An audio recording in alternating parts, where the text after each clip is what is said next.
The film's narrator, Kevin Spacey, is a father, husband, and 42-year-old advertising and marketing government official.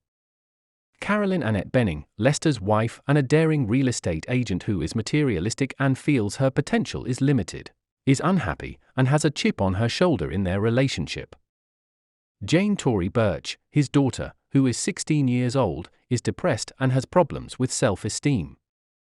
Lester is uninteresting, unnamed, and easy to forget. He calls himself a loser. But meeting Jane's rising classmate, the narcissistic Angela Hayes Mina Suvari, at a wild faculty basketball game revitalizes Lester.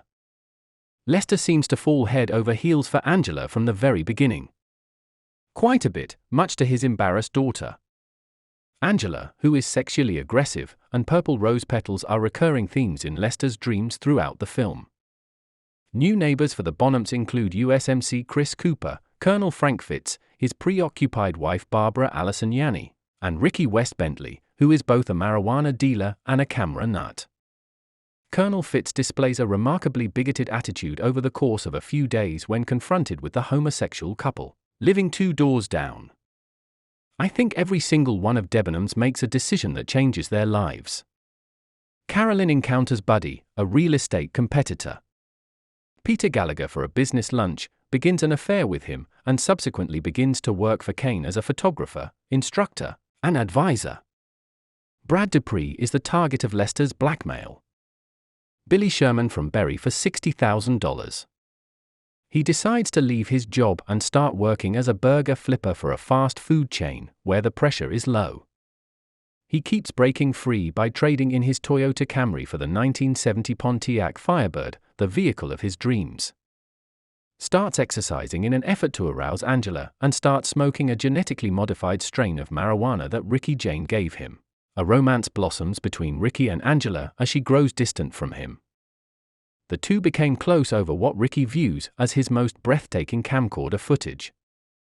The motion of a plastic shopping bag flailing in the breeze. Ricky begins filming her as the two begin an intimate sexual relationship one night after having sex. Jane vents to Ricky about her dissatisfaction with her current lifestyle and the coldness and indifference she feels from her parents. Jane seems to have more gripes with her father than anyone else, especially about his spellbinding Angela and how someone should kill him to save him from his pain. Ricky approaches her and asks if she wants him to murder Lester on her behalf. She says, "I wills," with an icy tone. Concerned about Lester and Ricky's budding romance, Colonel Fitz goes through his son's belongings and finds risk footage of Lester exercising in his underwear, shot by Ricky as he was filming Jane from her bedroom window. This leads Colonel Fitz to the wrong conclusion that his son is gay. However, Lester, who seems mostly unconcerned by his wife's adultery, has set out to destroy him and Carolyn. Carolyn is equally devastated when Buddy reacts by breaking off the affair as nighttime falls. Her grief over Lester's indifference is almost greater than her grief over being exposed as an adulteress. After Ricky gets home, he finds his angry and violent father waiting for him outside, having had an affair with Lester during their drug rendezvous. Ricky, seeing this as a possible path to independence, convinces himself he is gay and builds a bomb for his abusive father until he gets kicked out. Despite Angela's frantic objections, Ricky quickly makes his way to Jane's house and begs her to run away with him to New York City. Jane agrees wholeheartedly.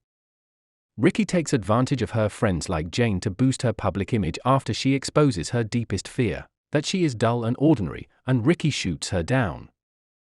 Jane and Ricky are left to make up after Angela stomps out of the room. In the midst of the downpour, Lester attempts to comfort Colonel Fitz, who is visibly distressed and emotionally fragile. But when Fitz kisses him, he goes into shock. Softly rebuking him, Lester tells him he's wrong. A broken and humiliated Fitz returns to his wanderings in the rain. Caroline, meanwhile, sits alone in her car on the side of the road, gripping her gun and growing increasingly agitated by the day's turn of events.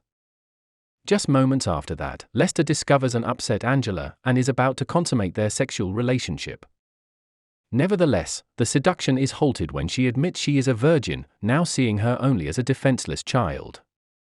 They connect over their common experiences of being frustrated with subject for Jane, and Lester quickly shifts his affections to that of a father figure. When Angela tells Lester that Jane is in love, Lester appears ecstatic. He finds out, much to his own astonishment, that he is doing really well after Angela leaves to use the restroom when she inquires about his well-being. Unaware of the gun pressed against his back, a jubilant Lester sits at his desk, gazing at a picture of his family in happier times. It sounds like a gunshot. In the restroom, Angela detects its sound. Jane and Ricky are the ones who decide Lester. Ricky looks directly into Lester's eyes, as if he were more concerned with his lifeless body than with him and the sobbing. Jane got up and went. Carol immediately goes to Lester's closet and starts sobbing over his belongings in his last narration because she thinks he is useless. As Lester wraps up his narration, images of his life's activities are intercut with shots of everyone's reactions to the subsequent gunshot, including a bloodied and terrified Colonel. Intercut with Lester's life activities are images of everyone's reactions to the subsequent gunshot, including a frightened and blooded Colonel Fitz who is missing a weapon from his arsenal. According to Lester, who is narrating the story, he is happy even though he has died. In actuality, I'm sure I should be furious about what happened to me. But staying angry is tough when there is so much beauty in the world. At times, it feels like everything is happening all at once, and it's overwhelming. My coronary heart expands to its maximum capacity. Its rupture is imminent. After that, I think about letting go and not trying to hold on to it. After that, it's like rain, I am drenched and unable to feel anything. Nevertheless, I am grateful for every moment of my unremarkable existence.